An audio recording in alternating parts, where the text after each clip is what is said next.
Good morning, guys, and welcome to Kingfish Outdoors. My name's Chris, and I'm going to be taking you along on my fishing adventure today. It is a cold winter morning out here on the river, about 30 degrees, and although the fishing is usually a little bit slower in the cold, we are going to give it a shot anyway. They say the best time to fish is when you can. We are all bundled up with lots of layers, so we should be ready to roll. Let's see what we can find. It is such a gorgeous morning out today. I am so glad that I came out. And, you know, even if we don't hook into any fish, there are usually lots of treasures here that we can find. Lost fishing lures, sinkers, all sorts of good stuff. All right, first cast of the day. I'm starting with a little Texas-rigged bandito bug. This has been slaying some largemouth recently. So let's see if we can get a bite here on the river. This area is kind of hit or miss, but there can be some big fish sometimes.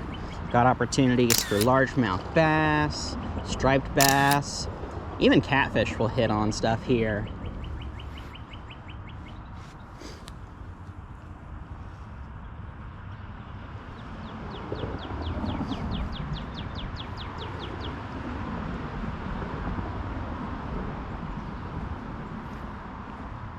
The only thing that's not so great about this spot is all the traffic noise. Sure are a lot of cars going by on the parkway.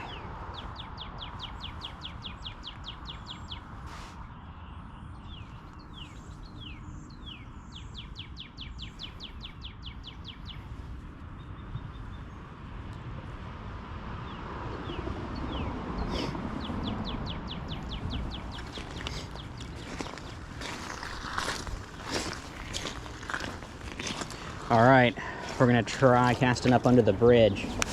This is risky business because it is snag city in there. This place just eats lures, which is part of the reason it's so good for treasure hunting. I've actually been thinking about getting one of those super strong magnets to try magnet fishing this spot. It would be really cool to throw that out there and see what kind of things we can pull up. If you'd like to see something like that, why don't you drop a comment down below and maybe I'll get a buddy out here so we can make some magnet fishing happen. The tide is super low, and I think it's only going to keep getting lower here for most of the morning. So I think that today would be a pretty solid day for treasure hunting.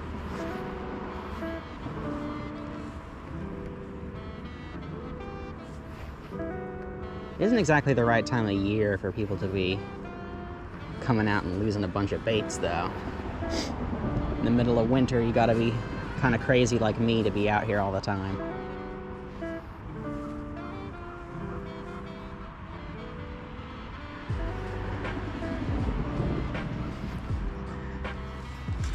This might be a little too light for the outgoing tide.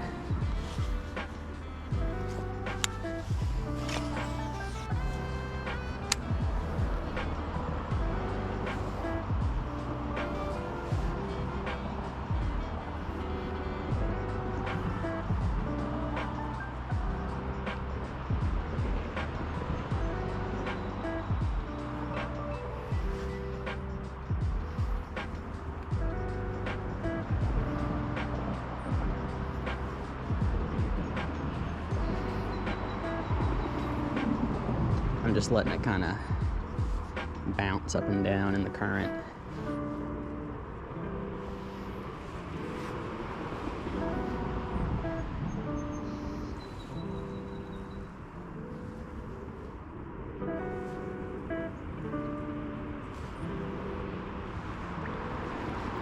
So as I struggled to get even a single bite on this cold winter morning, I started to daydream about some of the previous catches I had made at this spot, as I'm sure all fishermen do. This was a cute little largemouth bass, shooting off back into the river. Here was a little bit of a nicer one. I believe this fish was around 2.5 pounds. And I caught this chunky river bass off a customized spinnerbait that I took the original skirt off and added my own soft plastic to. Pretty nice results. I I've seen my fair share of weird stuff out on the river, like this bicycle-powered pontoon boat. I imagine that was made in a garage. I've even snagged an entire camp chair and hauled it out on the beach before.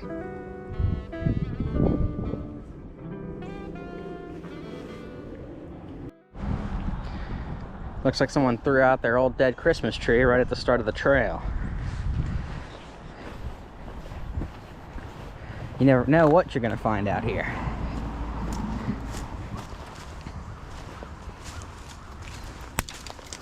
Ooh. There are some brambles sticking out right at eye level. Gotta watch out for that.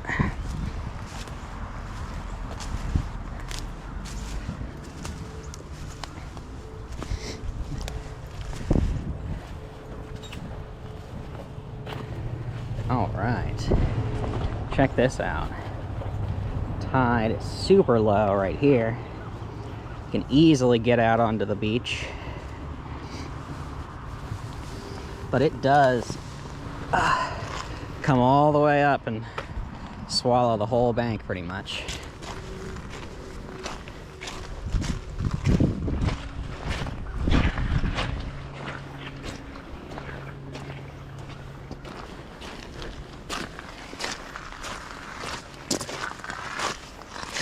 This spot is so cool.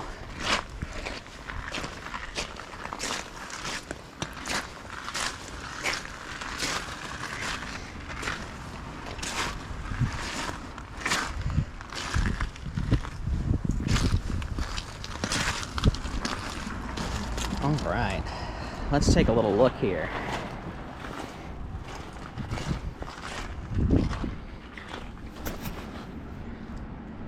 Looks pretty good. A lot of junk stirred up in the water right now. All right, let's give it a throw. All right, first cast from the other side. I'm throwing the jerk bait here because I caught a really nice striper here before on a jerk bait. I tried for a really long time at a bunch of different spots to finally catch my first striper since moving here, but it took a long time.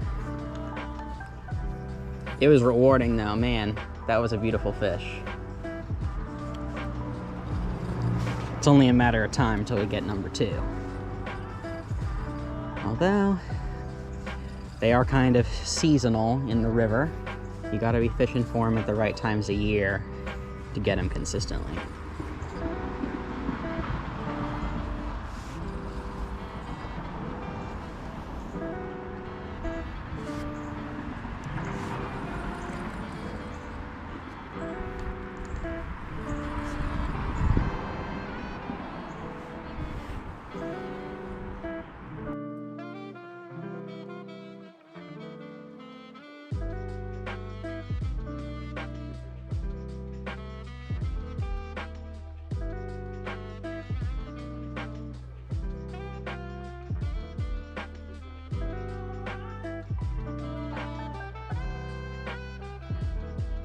All right, no action on the jerk bait.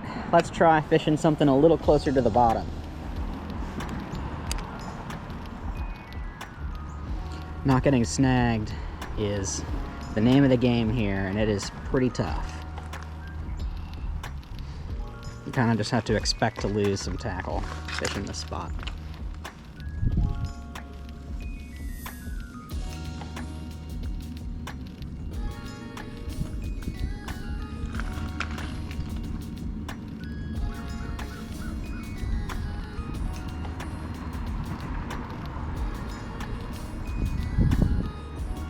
Can definitely feel a lot more of the bottom.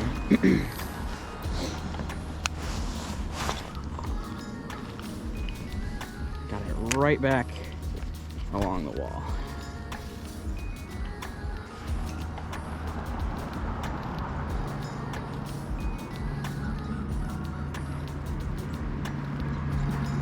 Come on, that's where you're sitting, right? Anybody home?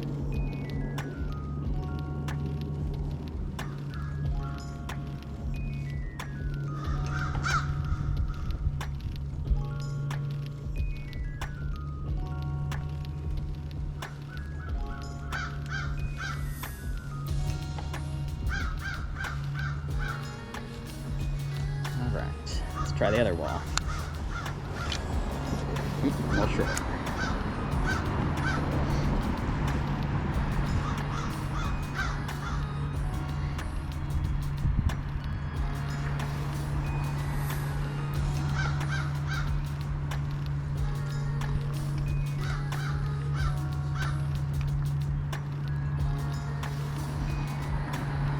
The soft plastic's really getting swept along in the current.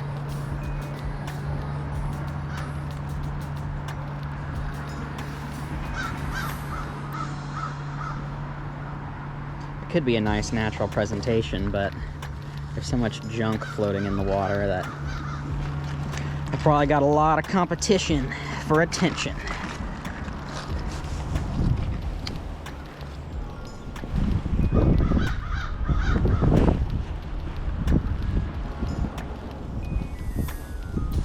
Let's see if we can fix this small backlash without snagging our bait. Hey, we did it.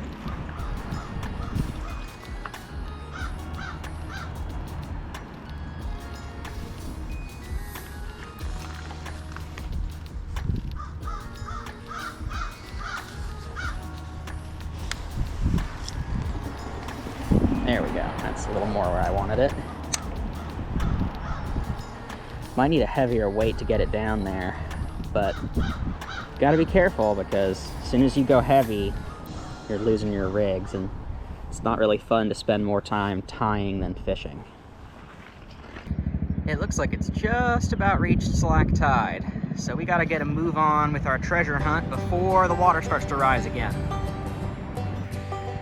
Alright guys, I just found our first treasure find of the day.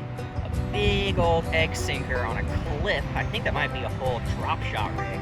Let's see if I can get that out of the tree, but gotta be careful because it looks like there's thorns up in there. Alright, there we go. Got it most of the way out. Had to use some real Tarzan moves for this one.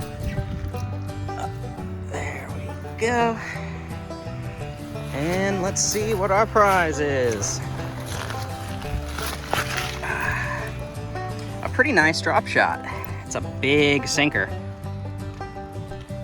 3 ounces.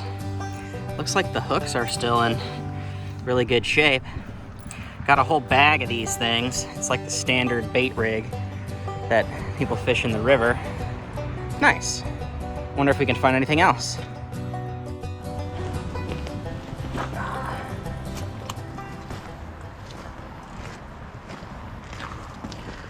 I was eyeing this spot from the other side, and this is the perfect type of place to find lost fishing lures. Up against a bank covered in sticks like this, you know that somebody in a bass boat has thrown a fancy lure up in here and gotten it snagged. Let's see if I can spot anything. It's too bad that the Potomac is so polluted. You could come out here every day with trash bags and never really clean it up. There's just that much trash. Big old log jam right here.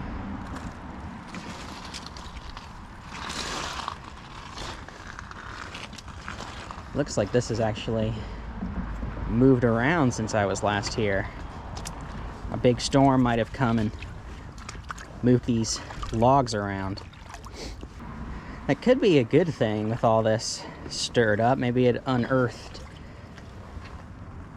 some lures that we haven't found.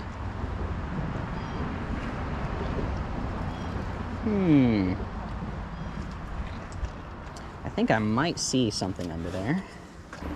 I think that line cutters are the MVP fishing tool. You always need them for something. In this case, let's see if we can salvage this little jig head. Oh, no, the hook is completely rusted out.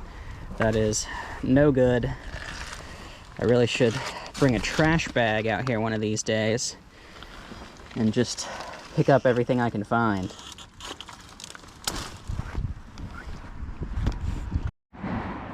I mean, we gotta take a couple casts while we're over here, right? Just looks so juicy. It is very hit or miss though. It's probably a little bit better when it's warmer during like the summer and spring, but there's some big fish lurking under this bridge. As far back there as we can get it. I'm gonna try to be kind of slow on this retrieve. Give it a jerk, and then let it sit.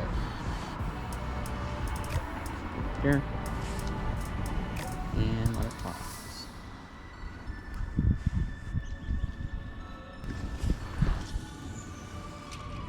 Right up against the opposite wall.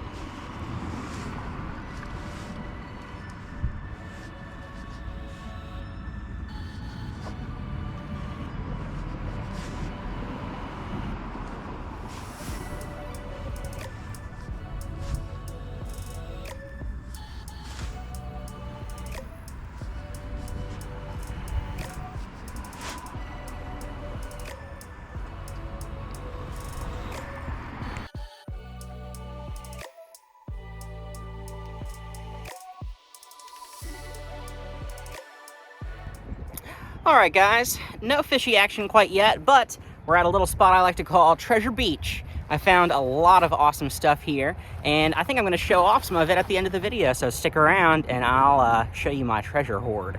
Let's see if we can find anything for today. Got something right off the bat. Looks like a little rig of some kind, snagged on a tree root. Wait, there's definitely an earthworm on there at some point. Not bad. I'll start a little pile right here on this log. All right. Continue our search. You definitely need a pair of waterproof boots or waders for this kind of thing. If you're a bank fisherman like me, it is indisposable. This log is the perfect place for people to snag their lures. The hard part is not stirring it up so much when you walk around in the water, so you can still see what you're looking for. Nothing quite catching my eye yet, but I know that they're out there. Wow, this is cool. Feels like I'm in the ocean or something. The tide all low. You can see out across the flat for really far distance.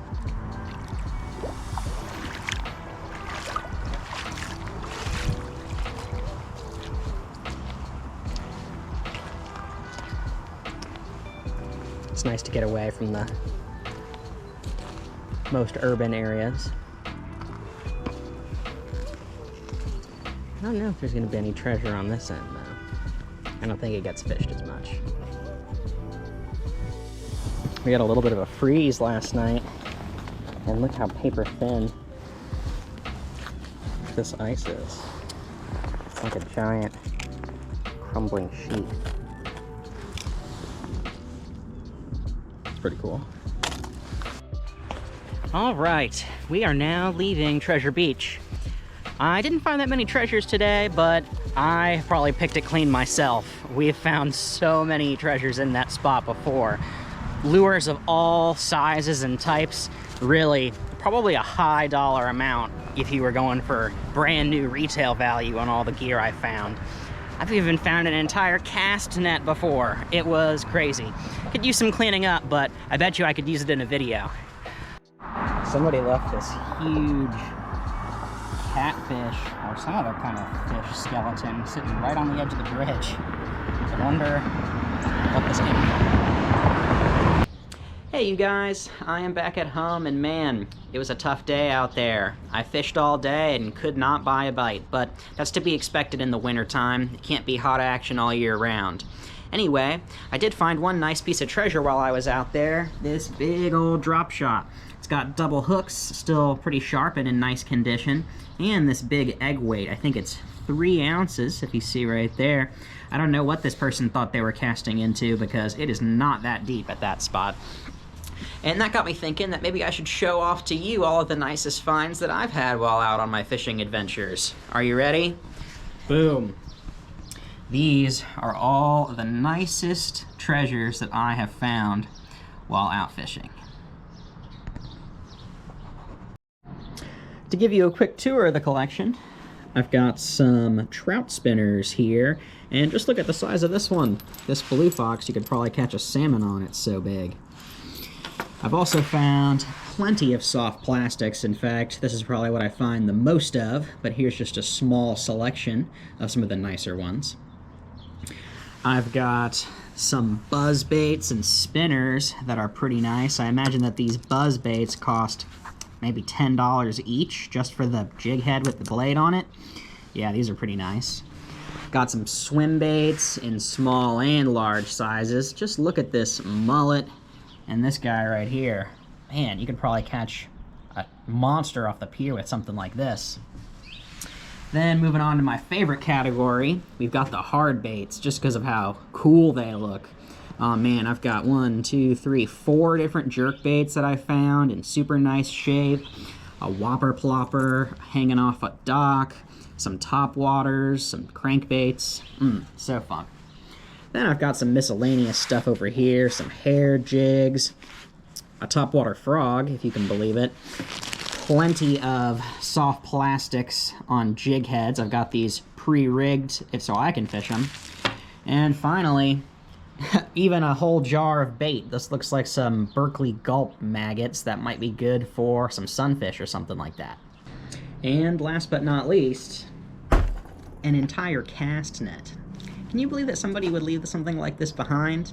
It is probably pretty expensive to buy one brand new from the store. I mean, who even needs all these lures when I can just catch my own bait? It probably needs a little bit of cleaning up. The weights are pretty rusty, but with a little TLC, I'm sure I could use it. Stay tuned if you'd like to see it used in a video here. What do you think the total retail value of all this stuff would be if you were going to buy it brand new? Drop a guess in the comments down below.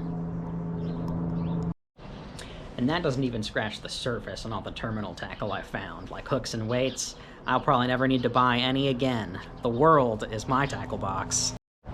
Alright you guys, that is going to be a wrap for today's video, but if you enjoyed, don't forget to like and subscribe. YouTube will serve this video to more people who enjoy the outdoors just as much as you and I. I will see you in the next one.